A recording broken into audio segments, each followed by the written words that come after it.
Всем привет! Готовим, как оно сказать правильно, траншеи под, как оно, выкопали, в общем, трактором распахали траншеи под голубику, засыпали на низ, мы засыпали опилки, кора, все вместе взятое, вот такое вот, а между ними засыпали в общем, кора, ветки всякие, мусор, блин, опилки. Вот такое вот все. Между ними. Сюда положили торф.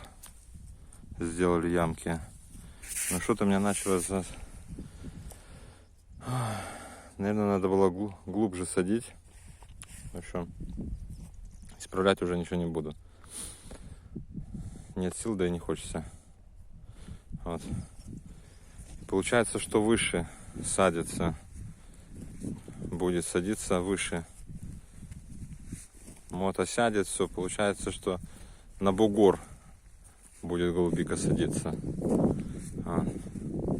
Дальше, наверное, будем ниже уже делать, заполнять траншеи.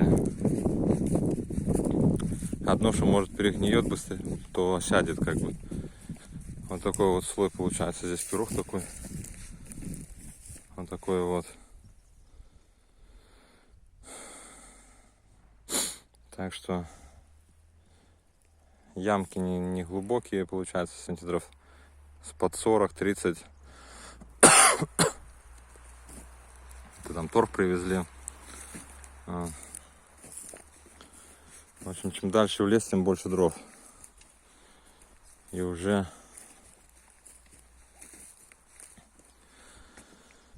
так что, может, кто-то там садил, так не знаю, что-то мне. В общем, с каждым днем все. Чем ближе весна, тем страшнее делается. Вот, здесь только готовим. Так вот. Вот такие вот ямки получаются.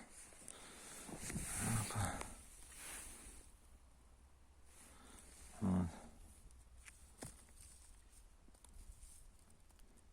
Ну, по идее, уже перегнивший уже может быть.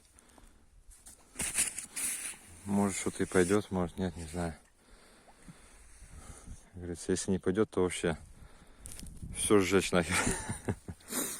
Как говорится, все надоело такое уже. Садишь, а толку все нету. Вот. Чисто в торф садить дороговато будет. Сколько денег надо вложить, чтобы посадить только в торф. Вот одна фура обходится $1000 получается.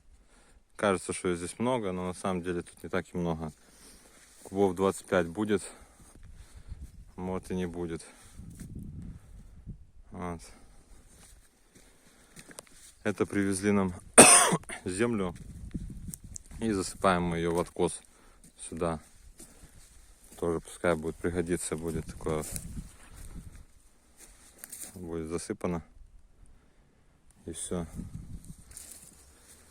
Вот такая вот петрушка получается. Там клубника засыпаем тоже потихоньку, потом расскажу про голубику, про клубнику. Так что вот так вот получается, на бугре будет расти. Попробую больше обсыпать ее опилками, торфом, потом все вместе и засыплю. Вот так вот. Так что всем удачи, пока.